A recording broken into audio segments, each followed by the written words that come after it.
শুধুমাত্র ক্ষমতায় যাওয়ার জন্য যদি হাদি ভাইয়ের নাম ব্যবহার করেন ক্ষমতায় যাইতে পারবেন না, ক্ষমতায় যাইতে পারবেন না। জনগণ শুধুমাত্র হাদি ভাইকে নিয়ে আজকে আপনি কথা বলছেন, সেই আবেগ দিয়ে আপনার ভোট দিবে না। আপনার আগের হিসাব এবং বর্তমান হিসাব দুইটা মিলাইয়েই আপনাকে ভোট দিবে। আগে যেই হাদি ভাইকে আপনি গালি দিছেন, সেই হাদি ভাইয়ের নাম নিয়ে আপনি সংসদে যাবেন, সেইটা হইতে পারে না, সেইটা আমরা হইতে দিব না। আমরা আগামী দিনে হাদি ভাইয়ের হত্যার প্রক্রিয়া, হাদি ভাইকে যে হত্যা করেছে সেই বিচার প্রক্রিয়া শুরু হওয়ার পর আমরা নাম ধরে ধরে বলবো কারা হাদি ভাইয়ের এই আন্দোলনকে বাধাগ্রস্ত করত। সুতরাং নব্য হাদি প্রেমী হইয়া সংসদে যাবা, এই স্বপ্ন তোমাদেরকে আমরা পূরণ হইতে দিব না। প্রিয় ভাইয়েরা, হাদি ভাই কাদের পক্ষে কথা বলতো আর কাদের পক্ষে কথা বলতো না, এইটা আমাদের বলবার কিছু নেই, এটা হাদি ভাই নিজেই বইলা গেছেন। সেই ভিডিওগুলো আপনারা দেখেন, তার সেই পোস্টগুলো আপনারা পড়েন, আপনারাই বুঝে যাবেন যে কাকে ভোট দেয়া লাগবে আর কাকে ভোট দেয়া যাবে না। একই সাথে দুই জায়গায় খেলতে যাবেন না। আপনি জানাজায়ও আসবেন কিন্তু বহিষ্কার করবেন না, সেটা হতে পারে না। আপনি কবর জিয়ারতে আসবেন কিন্তু বহিষ্কার করবেন না, সেটা হতে পারে না। আমরা শহীদ প্রেসিডেন্ট জিয়াউর রহমানের যে বাংলাদেশ, আমরা সেই বাংলাদেশকে দেখতে চাই।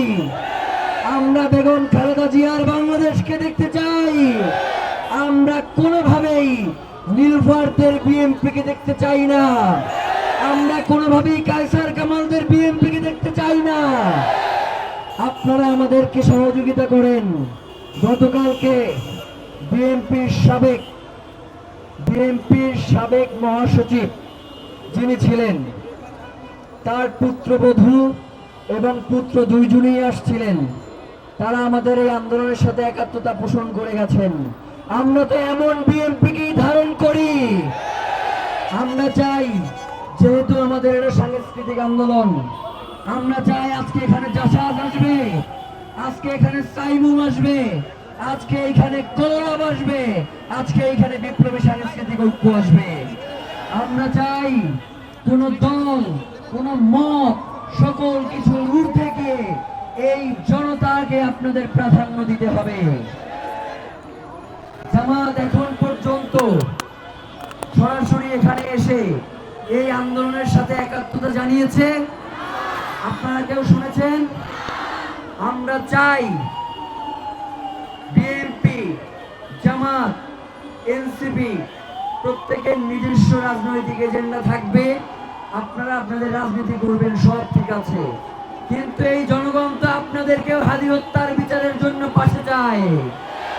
যদি আপনারা কোনোভাবে এই হাদি হত্যার যেই বিচার, সেই বিচারের জন্য আপনারা যদি সোচ্চার না হন, এই নির্বাচনে জনগণ আপনাদেরকে সোচ্চার করে দিবে।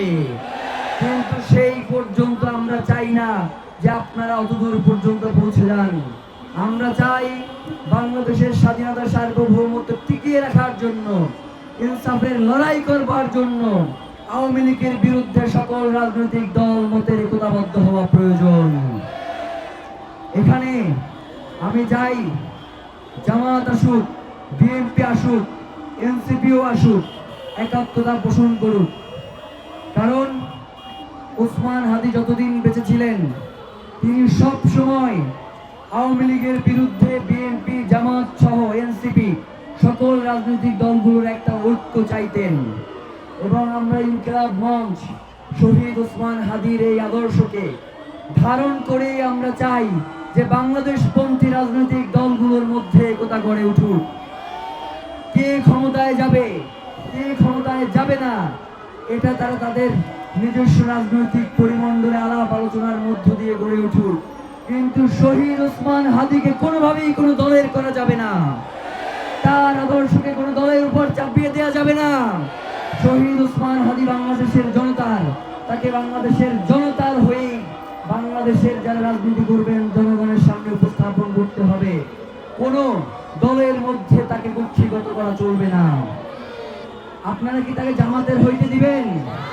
আপনারা কি তাকে বিএনপির হইতে দিবেন? আপনারা কি তাকে এনসিপির হইতে দিবেন? এই ইনসাফের লড়াই কি শুধু জামাতের? এই ইনসাফের লড়াই কি শুধু বিএনপি?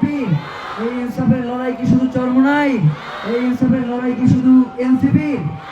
যদি নাই হয় তাহলে ইনসাফের লড়াই যেহেতু এটা সকলেরই দায়িত্ব, সুতরাং সকলের একই সাথে দায়িত্ব হচ্ছে আমাদের ইনসাফের লড়াইয়ের অগ্রসেনানী, জুলাই জজবার প্রাণ শহীদ ওসমান হাদিকে যারা খুন করেছে তাদের হত্যার বিচারের জন্য আজকে এই জনতার সাথে এসে তারাও দাঁড়াবে।